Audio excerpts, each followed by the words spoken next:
शहजाद साहब, ये जो कन्वेंशन हो रहा है इस्लामाबाद में, ज़ाहिर है हुकूमत हमें ये कहती दिखाई देती है कि जिसका मकसद जो है पाकिस्तान में माशी बेहतरी लाना है, ओवरसीज़ के जो मसाइल हैं उनको सुनना है, उनको कम करना है।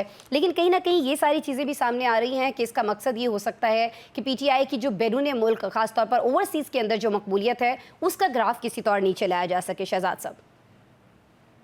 बिस्मिल्लाहिर्रहमानिर्रहीम, बहुत शुक्रिया आसमा। जी। अच्छा, सबसे पहले तो मैं हुकूमत पाकिस्तान को मुबारकबाद पेश करता हूँ इस कामयाब कन्वेंशन के इनेकाद पर।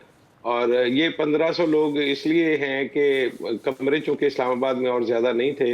अगर 1500 से ज़्यादा लोगों की रिहाइश का बंदोबस्त हो सकता तो शायद इससे भी ज़्यादा लोग आते।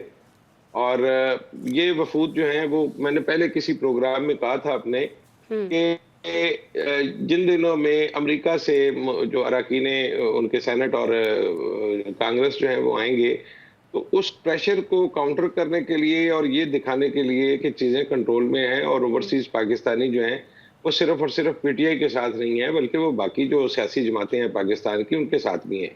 और ये बात हकीकत भी है। ये ठीक है कि PTI की मकबूलियत कुछ ज़्यादा होगी या बहुत ज़्यादा होगी, लेकिन मुस्लिम लीग नून का अपना एक असर और रसूख है जो बैरून मुल्क पाकिस्तानियों में है। इसी तरह सही। पीपल्स पार्टी का भी एक अच्छा खासा एक है असर और रसूख।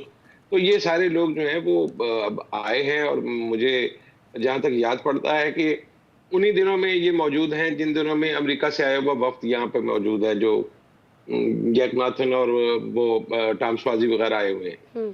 लेकिन ये कहना कि इससे क्या होगा, ये मैंने कुछ बयानात सुने हैं तो वो कह रहे हैं कि पता नहीं 100 अरब डॉलर हम ले आएंगे, तो पता नहीं 200 अरब डॉलर ले आएंगे। हमारा तो अभी मुराद सईद का सदमा कम नहीं हो रहा, जो कहता था हम मुंह पे मारेंगे और ये करेंगे और वो करेंगे। तो खुदा के वास्ते हमें इस तरह के रंगीन सपने ना दिखाए जाएं कि इतने पैसे आ जाएंगे, उतने पैसे आ जाएंगे। आखिर पे तो कोई चिकन फ्राइड वाली कोई एक ब्रांच खुल जाएगी, 2 ब्रांचें खुल जाएंगी। तो इस तरह से हमारी तवक्कुआत का ग्राफ ना बुलंद करें। और हम्म। दूसरे एक चीज मैं यहाँ पे ये कहना चाहूंगा कि ये इससे हरगिज ये नहीं मापा जा सकेगा कि बैरून मुल्क पाकिस्तानियों में कौन सी सियासी जमात ज्यादा मकबूल है। ये ठीक है, गवर्नमेंट का एक इनिशिएटिव है, उन्होंने लिया है। और मैं समझता हूँ कि बैरून मुल्क पाकिस्तानियों की फलाह बहबूद के लिए, उनके मसाइल के हल के लिए, चूंकि मैंने तो वहां पे देखा है कि सफारत खानों में किस तरह ठीक हो से गया। पाकिस्तानियों को रुलाया जाता है। हम्म। लेकिन इस वक्त में जो कि अमेरिका से आया हुआ है, मैं हम्म। अभी आपको एक काम की बात बताने लगा हूँ। उसमें एक साहब ऐसे हैं जिनका नाम आ रहा है ना तस्वीरों में है, लेकिन वो मुलाकातों में शामिल हैं। ये काशिफ रफीक साहब चूंकि बहुत बाखबर साफी हैं, तो मैं इनसे गुजारिश करूंगा कि ये जरा पता करें कि वो कौन साहब हैं। वो पाकिस्तानी नियाद ही हैं, हम्म। यहाँ से चले गए हैं किसी चक्कर में, तो वो किसी तस्वीर में भी नहीं है और किसी जगह पे उनका नाम भी नहीं है। जरा पता करें तो एक खबर बन जाएगी। 1000 इश्यूज हैं, बाकी 999 इश्यूज को छोड़ के शहजाद साहब मैं इसी एक इशू पे बात करूंगी, PTI वाले इशू पे। आपको लगता है कि दबाव पड़ा है जिनसे उन लोगों ने मुलाकात की है, या जिन्होंने मुलाकात की है उल्टा उन पर दबाव डाल के भेज दिया गया है कि जी ऐसा नहीं होने वाला जैसा आप चाह रहे हैं? शहजाद साहब। देखिए, अगर हम उस वक्त की बात कर रहे हैं जो पिछले साल में आया था, हम्म। तो उसके हवाले से पहले मुझे थोड़ी सी वजाहत कर दें। आप उसी वक्त की बात कर रही हैं? सर मैं अभी अभी रिसेंटली जो मुलाकातें हुई हैं सर, जिसके बारे में कोई खुलखुला के बात नहीं कहीं पे हो रही। जिसमें सर पिछले साल का तो पिछले साल छोड़ देना सर। जी सर, जी सर। नहीं, जो जिसमें डॉक्टर्स थे और वो 5 लोग तो जो थे, उनकी बात कर रही है ना आप? सर अभी अब शायद 6 लोग भी हों, क्योंकि आप कह रहे हैं कि एक तो गुमनाम है जिनका कोई नाम कोई जिक्र करने को तैयार नहीं है। नहीं, वो मैं किसी और वो नहीं। आप जो है ना वो चीजों को गड़बड़ कर रहे हैं। मैंने अच्छा। ये जो अमेरिकन जो लोग आए हुए हैं कांग्रेसमैन, उनके साथ की बात कर रहा हूँ और इनकी कोई मुलाकात नहीं हुई। मैं जिस मुलाकात के हवाले से आपकी बात समझ पाया हूँ वो ये थी कि वो जो PTI के हमदर्द लोग आए थे यहाँ पे पाकिस्तान। नहीं सर, अभी ये जो कांग्रेसमैन तशरीफ लाए सर। देखिए, उसमें उसमें तो अभी तक मेरे नजदीक जो है वो कोई बात नहीं हुई इस हवाले से। इतनी कुछ ज्यादा मैं नहीं समझता कि कोई हौसला अफजा पेशरफ्त है जो कि PTI को खुश कर सके। लेकिन ये बात होगी और जरूर होगी। उसकी वजह ये है कि वहां पे ईवान में एक चीज जो है वो पेंडिंग पड़ी हुई है, जिसपे अभी कुछ अर्से के बाद जो है वो वोटिंग का अमल होना है।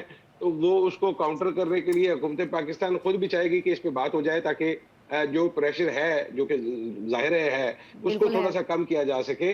दूसरी बात यह है कि इस वक्त जो सूरत हाल पाकिस्तान की सियासी है उसमें आपको कोई भी रिलीफ, अब जैसे ये अभी काशिफ ने कहा कि 1000 चीजें हैं, तो वो बिल्कुल ठीक कह रहे हैं कि लेकिन अब 2-3 चीजें हैं। मसलन आप पाकिस्तान के मादनियात तक रसाई दे दीजिए अमेरिका को, आपको कोई बंदा नहीं पूछेगा कि इमरान खान का क्या हुआ क्या नहीं हुआ।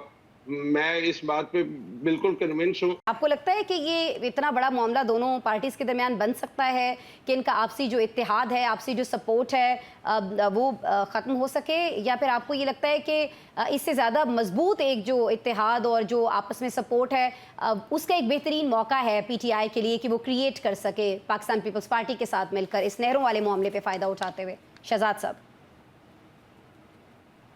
अच्छा देखिए, पहली बात तो ये है कि आपने पीटीआई की बात की, तो पीटीआई की जो सियासी हिकमत अमली है वो आज तक मुझे कभी समझ नहीं आई कि वो मौके से फायदा कैसे उठाएंगे या ऐसी सियासत कैसे और कब करेंगे कि जिसके जरिए ये ज्यादा से ज्यादा सियासी फायदा ले सके, इसलिए उनको तो भूल जाएं।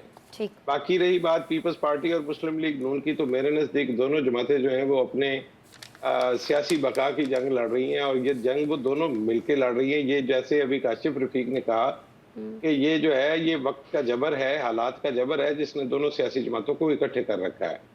अब अनटिल एंड अनलेस के पीटीआई का किसी के साथ इत्तेहाद हो जाए और कोई सियासी जमात, चाहे वो नून हो या पीपल्स पार्टी हो, जबकि पीपल्स पार्टी का ज्यादा इसमें मुझे लगता है कि है, तो वो ये इत्तेहाद तोड़ने की कोई हिमाकत नहीं करेगा, क्योंकि ये उनके मुश्तरका सर्वाइवल का इशू है।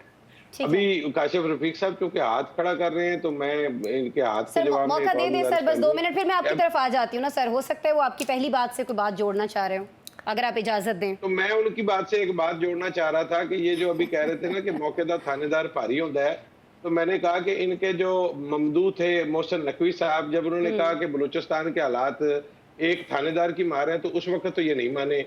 अब जो है उस वक्त मोहसिन नकवी पे ये तनकीदी तीर चलाया करते थे, आज ये कहते हैं मौके का थानेदार भारी होता है। तो ये कहीं एक जगह पे खड़े हो जाएं ताकि इनका मौकफ जो है वो हम बेहतर तौर पर